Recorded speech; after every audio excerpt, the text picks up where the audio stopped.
In episode 4 of Kaiju number 8, Kafka swears he won't give up this time for anything in this world, and Mina stays tuned. Kafka shows off all cocky that he can still stand, leaving Konomi stunned because his leg is broken. Hosha decides to give him a vote of confidence but warns he'll activate the shield if things get ugly. Kafka tells Ichikawa to go on without him, as agreed, but Ichikawa does the unexpected and sticks with him. Kafka realizes Ichikawa is that kind of friend and accepts the help graciously. Hosha bursts out laughing while Ichikawa carries Kafka on his back. Ichikawa admits he's feeling kinda embarrassed, but both are committed to the mission. Kafka's broken bones are hurting like crazy, so Ichikawa decides to be his legs while Kafka uses all his wisdom to face the kaijus. Hosha just wants to get rid of them quickly because they're providing too much comic relief. Kafka tells Ichikawa to follow Kikoru, and the guy is shocked by his friend's speed. Meanwhile, Kikoru is kicking butt and ignoring the others, but Ichikawa warns that once they catch up to her, they're in the game. The guys watch Kiku doing her thing, but are surprised because she won't let them help. Then Konomi drops the news that Kiku has already sent the last monster in the area to oblivion and is now mano a mano with the Hanu. Kikoru uses a grenade to stir up the beast, taking the opportunity to prepare for the final blow. Kiku says it's the last one and takes it slow on the trigger,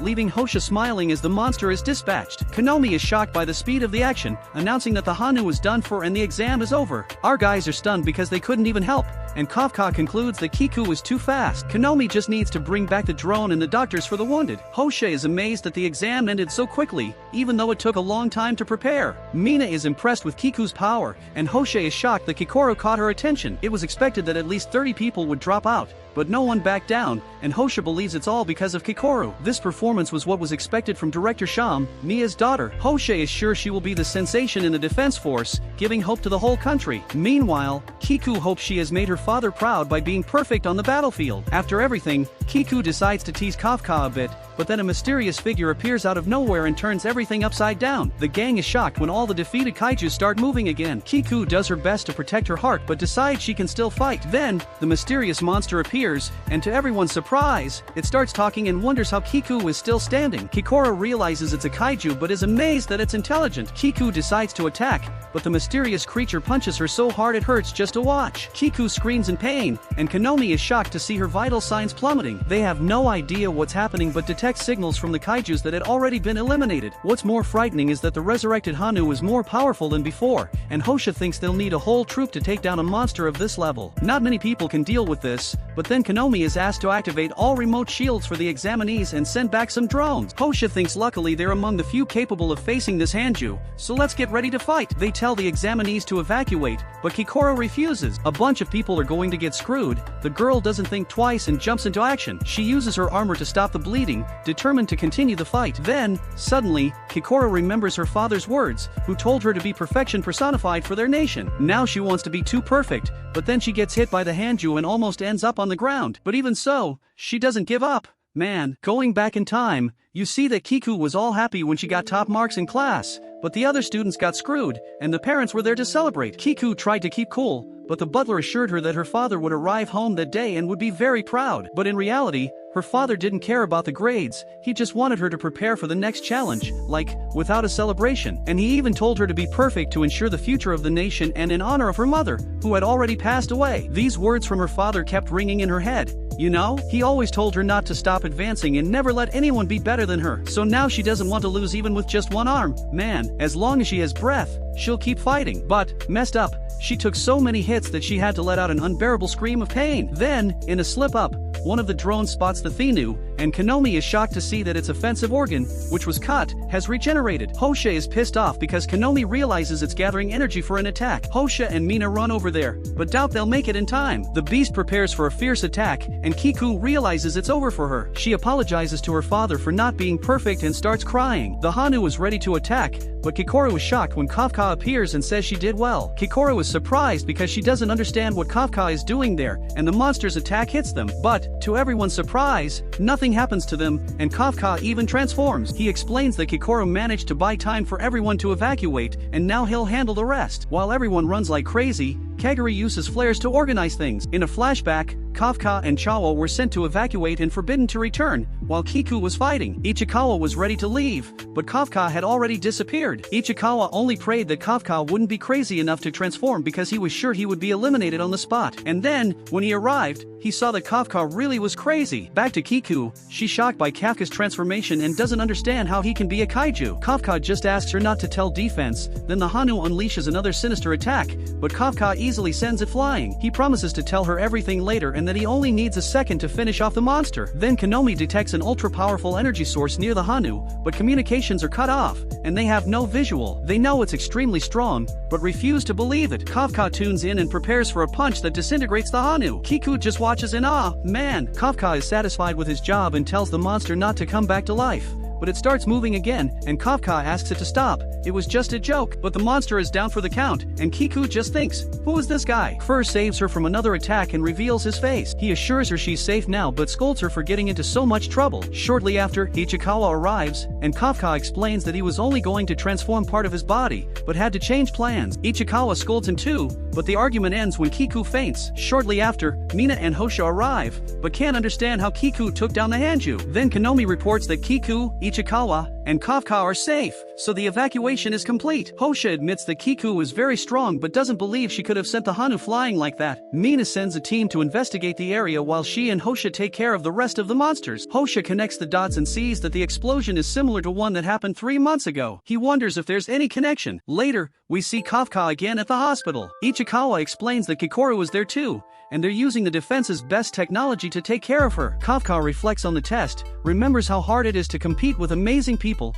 and that there will always be someone ahead of you chasing your dreams. But the most important thing is that he realizes he gets so excited he doesn't even care. He's happy to have taken the test again and thanks Chawa for encouraging him. Then, out of nowhere, Mina appears and thanks them for taking Kikiro to the shelter, and she disappeared as quickly as she appeared, so Kafka almost shouts at her, but holds back because it's not the right time. He prefers to wait to talk to her after becoming an officer. He's more confident than ever that it will happen and makes a silent promise in his mind, telling her to just keep an eye out nearby. Kiko has a nightmare of failing to be perfect for her father, wakes up, and wonders if her father has arrived, but it's just H explaining that there were no fatalities and it was all thanks to her defeating the Hanu. She's shocked by this, and he wonders if she really was the one who defeated it. Kiku remembers what Kafka said, so she declares that she was the one who eliminated the Hanu that night. A news report explains what happened in the exam and reveals that despite many injuries, there were no fatalities. In a bathroom stall, we see the mysterious and intelligent Kaiju listening, shocked and disappointed that there were no fatalities. Then the phone rings, and he remembers how to answer. When he answers, the voice on the other end tells him he needs to get back to work. This monster transforms, puts on the uniform, and shockingly,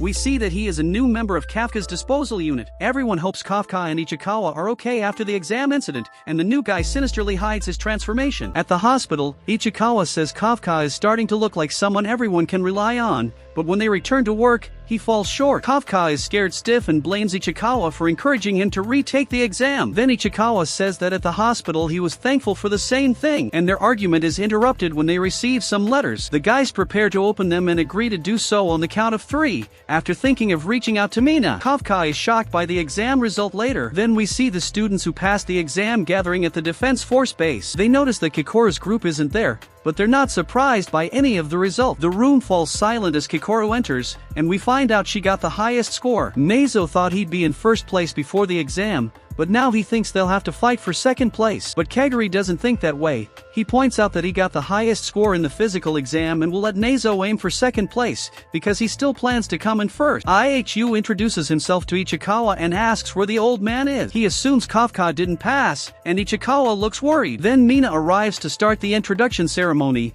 and Kikoru is chosen to speak on behalf of the class. They are now considered officials of the Defense Force, and Kikoru declares they will give their lives for the cause. She is shocked when Mina personally thanks her for saving everyone in the exam. Kikoru is sad because she knows Kafka should be hearing these words, and wonders why he isn't there. She's very angry because he not only saved her life but also cared for her like a little girl, and she wants answers about how he became a kaiju. Then everyone is shocked when Kafka arrives late for the ceremony. It turns out he actually failed the exam, got the lowest score on the physical test, and scored 0 on the aptitude test. During a meeting about who would pass, Mina was about to say something about Kafka, but Hosha interrupts and declares he'll take Kafka. His numbers say he doesn't have what it takes to be an officer, but what he showed on the battlefield is another story. He managed to locate the enemy's weak points and prioritized helping others instead of just killing. And, even more importantly, he made Hosha laugh a lot. Hosha isn't sure if Kafka will become a decent officer, but he'll put him in his unit as a cadet for more training. Now Mina explains that he's enrolling as a cadet,